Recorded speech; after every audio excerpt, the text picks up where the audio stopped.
হাসান বসরি রাহমাতুল্লাহ আলাইহি বসে আছেন। এক ব্যক্তি এসে বলে, ও হাসান বসরি, আমার ফসল ফলাদি নষ্ট হয়ে যায়, কি করব?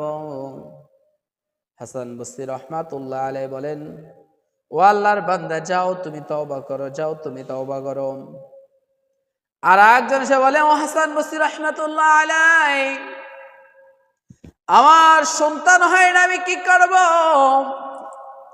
হাসান বসরি রাহমাতুল্লাহ আলাইহি ডাক দেয়া বলে, যাও তুমি তওবা করো, তওবা করো। আর এক ব্যক্তি এসে ডাক দেয়া বলে, ও হাসান বসরি রাহমাতুল্লাহ আলাইহি, আমার তো সন্তান সম্পত্তি কিছুই হয় না, আমি কি করব?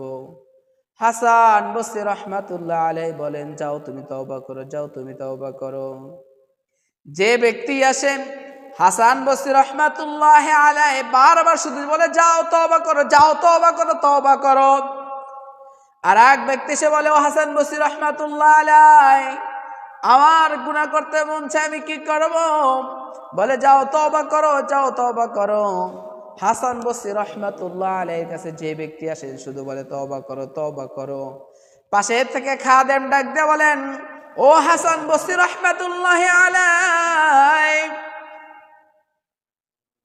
ও হাসান বসরি রাহমাতুল্লাহ আলাইহি, আপনার কাছে যে আসে শুধু তাকেই বলেন তওবার কথা, বারবার শুধু তাকেই বলেন তওবার কথা। বলেন তো এই এক তওবার মধ্যে সব সমস্যার সমাধান হয় নাকি? হাসান বসরি রাহমাতুল্লাহ আলাইহির কাছে যখন বলে, ও হাসান বসরি রাহমাতুল্লাহ আলাইহি, খাদেম যখন ডাক দিয়ে বলেন, ও হাসান বসরি রাহমাতুল্লাহ আলাইহি, বলুন তো এই এক তওবার মাধ্যমে কি সব সমস্যার সমাধান হয় নাকি?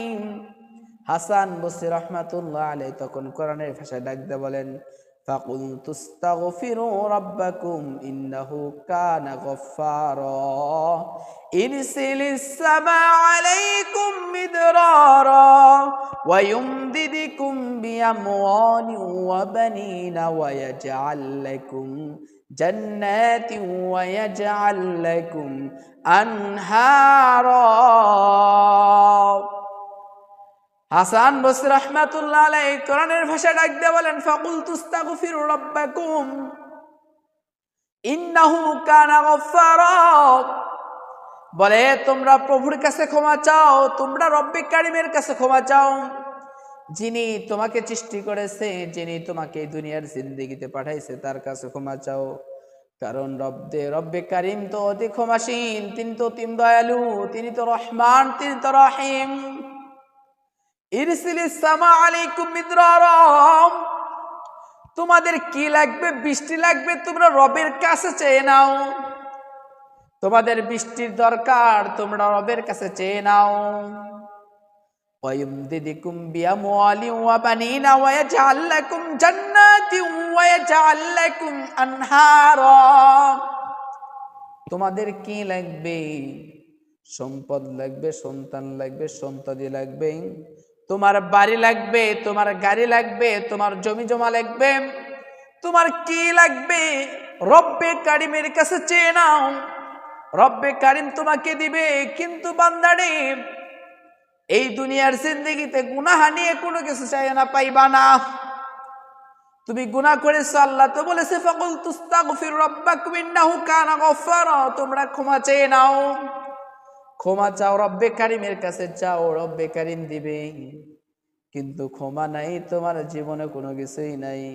তুমি ক্ষমা চাও, রবের কাছে এসো, তা যায় নামাজ পিছায় দাও, যায় নামাজের মধ্যে এসে দাঁড়ায় নামাজ পড়ে রব্বের কারিমের কাছে প্রার্থনা করো, মালিক আমার সন্তান লাগবে, আমাকে সন্তান দাও, আমার সম্পদ লাগবে, আমাকে সম্পদ দাও, আমার বাড়ি লাগবে, আমাকে বাড়ি দাও, আমাকে গাড়ি লাগবে, আমার গাড়ি দাও।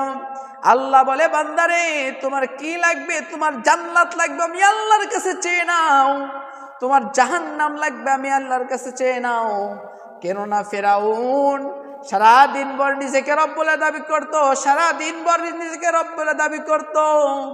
যখন রাত্রে গভীর হয়ে যেত, ফেরাউন রাত্রে বেলায় মালিকের কাছে দুইটা হাত তুলে বলতো, গো আল্লাহ, আমি জানি আমি কিছুই না, আমি জানি আমি কিছুই না, কিন্তু মালিক গো, যখন মানুষজন আমাকে রব বলে ডাকে আমার মনটা ভরে যায়।